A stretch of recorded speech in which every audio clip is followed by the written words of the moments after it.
Hi, ഇന്ന് ഞാൻ ദേ ഒരു അച്ചാറാണ്. അത് മീൻ അച്ചാർ, ചൂര മീൻ അച്ചാർ. അതെങ്ങനെയാണ് ഒരു വെറൈറ്റി രീതിയിലാണ് ഞാൻ തയ്യാറാക്കിയത്. അതെങ്ങനെയാണെന്ന് നോക്കാം. ഇത് കട്ട് ചെയ്തെടുത്ത ചൂര മീനിൻ്റെ പീസുകളാണ്. അതിൽ ഞാൻ മുളകും അല്പം ഉപ്പും, അതായത് മീനിന് ആവശ്യമായ ഉപ്പും മഞ്ഞൾപ്പൊടിയും ചേർത്ത് 1 മണിക്കൂർ മുമ്പേ പുരട്ടി വെച്ചിരുന്നതാണ്. അത് ഇപ്പോൾ എണ്ണ ചൂടായപ്പോൾ ഞാൻ അതിലേക്ക് ഇടുകയാണ്. എനിക്ക് ഒരു പ്രാവശ്യം ഇടാനുള്ളതേ ഉള്ളൂ. അത് ഒരു വശം മൂക്കുന്ന സമയത്തേക്ക് ഇനി നമുക്കിതിൽ ഒരു പ്രധാന ഐറ്റമായ പച്ചമാങ്ങ അത് കഴുകി എടുക്കുക. പച്ചമാങ്ങ കഴുകി എടുത്തിട്ട് അതിനെ പീസുകളാക്കുക. ഇതുപോലെ തോലൊന്നും കളയാതെ തന്നെ, പുറംതൊലി കളയാതെ പീസാക്കി എടുത്തിട്ട് നമുക്കതിനെ ഗ്രേറ്റ് ചെയ്യാം. അതിൻ്റെ ചെറിയ ഭാഗത്ത് വെച്ച് ഒന്ന് ഗ്രേറ്റ് ചെയ്തെടുക്കണം.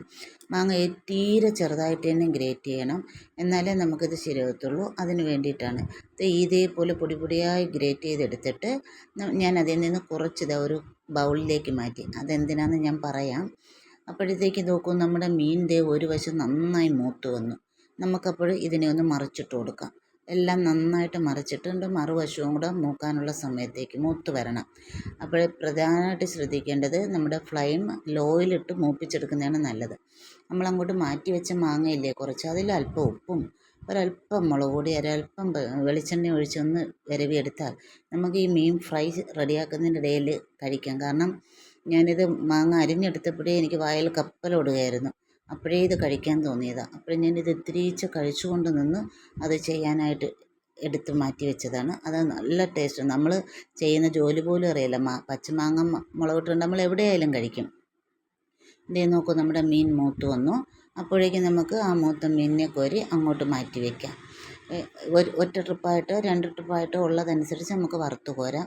നന്നായിട്ട് തന്നെ വറുത്ത് കോരാം. ആ ബാക്കിയുള്ള എണ്ണയിലേക്ക് നമുക്കിനി വേണ്ട എന്താണെന്ന് വെച്ചാൽ, ഞാൻ ഒരു 100 ഗ്രാം വെളുത്തുള്ളി എടുത്തിട്ടുണ്ടായിരുന്നു പൊളിച്ച്.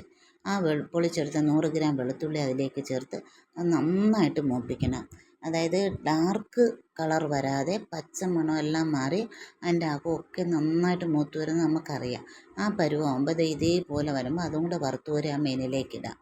ആ മീനിലേക്ക് വെളുത്തുള്ളിയും കൂടെ ഇട്ട് വെച്ചിട്ട് പിന്നെ നമുക്ക് വേണ്ടത്, അപ്പോഴത്തേക്ക് ബാക്കി എണ്ണ ഇതിലുണ്ടാകും.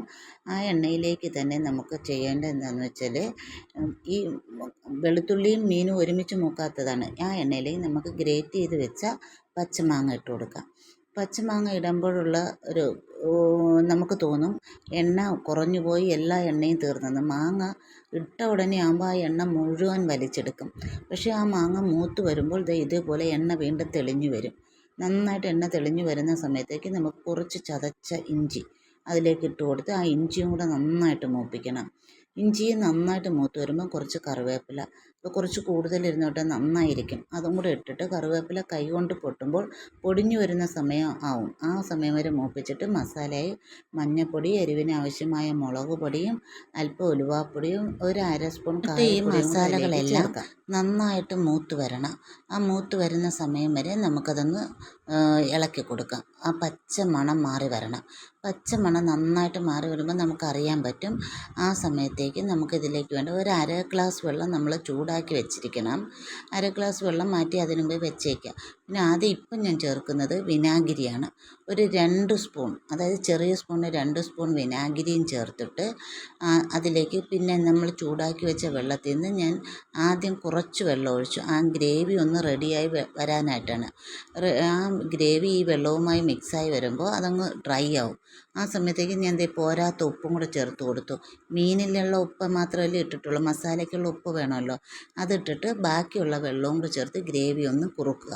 അപ്പോഴത്തേക്ക് എണ്ണ തെളിഞ്ഞ് വരുന്ന പരുവമാവും. അത് എണ്ണ തെളിഞ്ഞ് വരുമ്പോൾ നമുക്കറിയാം നല്ലതായിട്ട് എണ്ണ തെളിഞ്ഞതായി. ഇതേപോലെ വരുമ്പോൾ ഒരു 2 സ്പൂൺ ശർക്കര വെള്ളം, നല്ല കുറുകിയ ശർക്കര പാനി ഒഴിക്കണം. അത് ഒഴിക്കുമ്പോൾ നല്ല ടേസ്റ്റ് ആവും അതിൻ്റെ മസാലയ്ക്ക്. അതിനാണ് ഈ ശർക്കര പാനി ഒഴിക്കുന്നത്.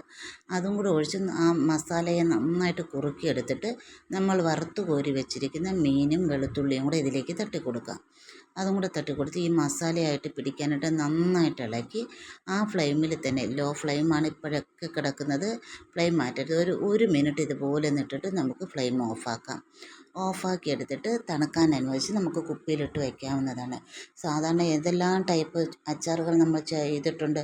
ഇതുപോലെ പച്ച മാങ്ങ ചേർത്ത് ഈ അച്ചാർ ഉണ്ടാക്കി നോക്ക്.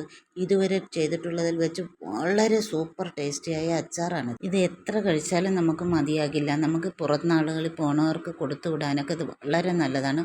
ഒരു പ്രാവശ്യമെങ്കിലും ഈ മാങ്ങ ചേർത്ത് നിങ്ങളിങ്ങനെ അച്ചാർ തയ്യാറാക്കി നോക്കൂ. ഇതിൻ്റെ ടേസ്റ്റ് പറഞ്ഞറിയിക്കാൻ സാധ്യമല്ല, അത്ര ടേസ്റ്റിയാണ്. ട്രൈ ചെയ്ത് നോക്കണേ. വീഡിയോ ഇഷ്ടമായെങ്കിൽ സബ്സ്ക്രൈബ് ചെയ്യണേ, ലൈക്ക് ചെയ്യാൻ മറക്കരുതേ.